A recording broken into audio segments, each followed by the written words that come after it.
Porque Deus amou o mundo de tal maneira que deu o seu Filho único, para que todo aquele que nele crê não pereça, mas tenha a vida eterna.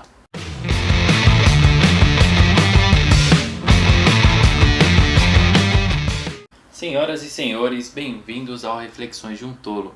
Eu sou o Pedro, o Tolo, e estou aqui para trazer uma reflexão para você e falar, continuar construindo aquilo que a gente vem falando sobre o plano da salvação. Nos vídeos anteriores, o que eu recomendo de você ir lá e assistir, deve aparecer aqui num canto aqui, ou se não der nada disso der certo, vai estar lá na descrição.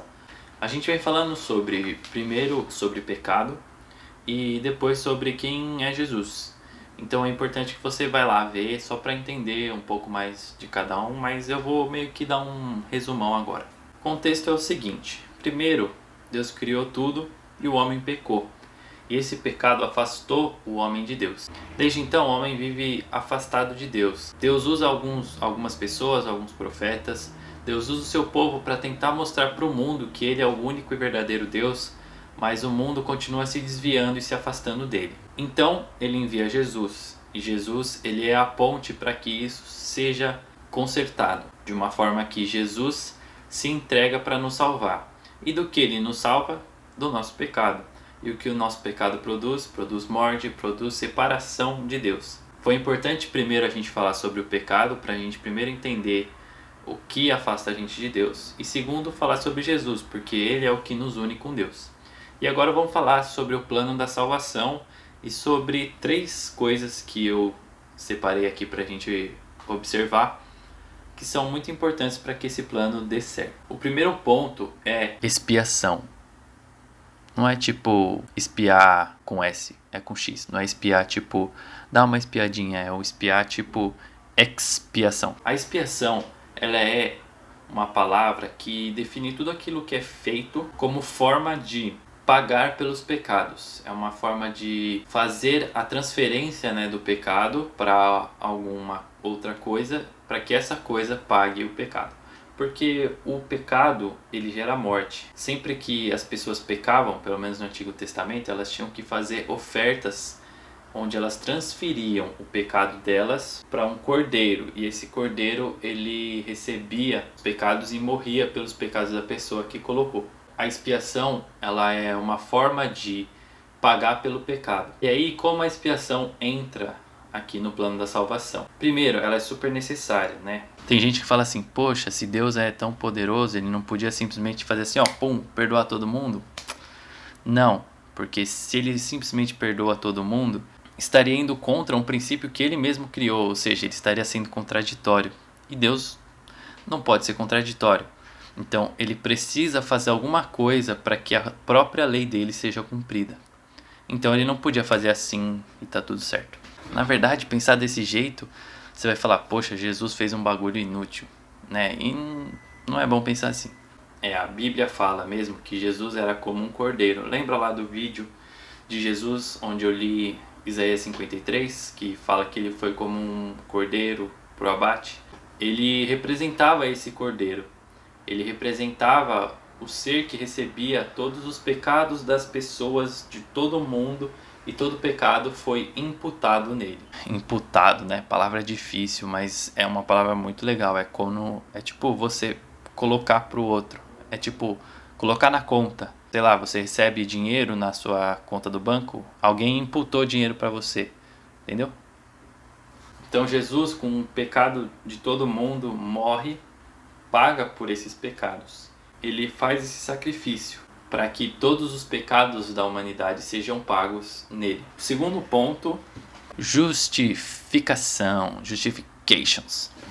O que isso significa? Significa transformar alguma coisa em justo? Não, mas é declarar algo como justo. Então imagina que num tribunal o juiz olha para uma pessoa que foi acusada de um crime, mas com as provas, evidências e tal, ele chega à conclusão de que aquela pessoa não cometeu o crime, então ele justifica ela. Quer dizer que a pessoa é uma pessoa justa? Não, mas ela é declarada como justa daquele crime que ela está cometendo. Então a justificação que Jesus dá não é transformar a gente em pessoas justas para sempre. Não é que tipo, sou justo sempre. Não. eu sou declarado justo por alguém. E esse alguém é Jesus, que morreu pelos meus pecados. Então é bom guardar aí que justificação não é uma transformação do tipo, não é que eu mudei, mas eu fui declarado como justo. Terceiro ponto é reconciliação. Sabe, tipo reconciliação de família? Mais ou menos isso. A reconciliação significa o quê? Jesus, ao nos justificar, nos declarar como justos, nos aproxima de Deus. E como? Lembra que eu falei que o pecado nos afasta de Deus? E que esse afastamento do relacionamento com Deus faz com que a gente peque ainda mais e não sei o que, não sei o que. Quando Jesus nos justifica, Deus olha pra gente, Ele olha pra gente como se a gente tivesse pagado pelos nossos pecados, quando na verdade Jesus pagou. Então a questão é que alguém pagou, o pecado teve o seu ciclo, a justiça foi feita.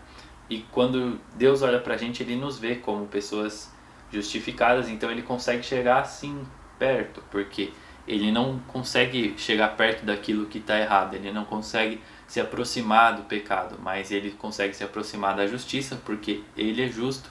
Então Ele necessita dessa justiça que venha de nós, que na verdade veio de Jesus. Todo o plano da salvação consiste no quê? Consiste na expiação dos nossos pecados através de Jesus, na justificação nossa por Jesus e na reconciliação de nós com Deus através de Jesus. Jesus é o personagem principal desses 3 pontos. Ele faz com que a gente seja salvo. Salvo do quê? Dos nossos pecados, das coisas que nos condenam, daquilo que nos afasta de Deus, de uma vida que é sem sentido, sabe? Você viver pro agora, você viver só porque existe, mano, Ele possibilita uma vida em comunhão com Deus, uma vida em que a gente possa andar junto com Deus, seguindo o que Ele quer, o que Ele aprova, o que Ele espera de cada um de nós. Outro ponto muito importante do plano da salvação é o que vem depois, né? Eu falei do que a gente vive agora, que é poder viver uma vida com Deus. Mas existe o que vem depois, e depois da vida. O que é o mais? Jesus promete um reino de Deus, um reino onde todos aqueles que declaram Jesus como seu Senhor e Salvador vão estar presentes, que é o reino de Deus.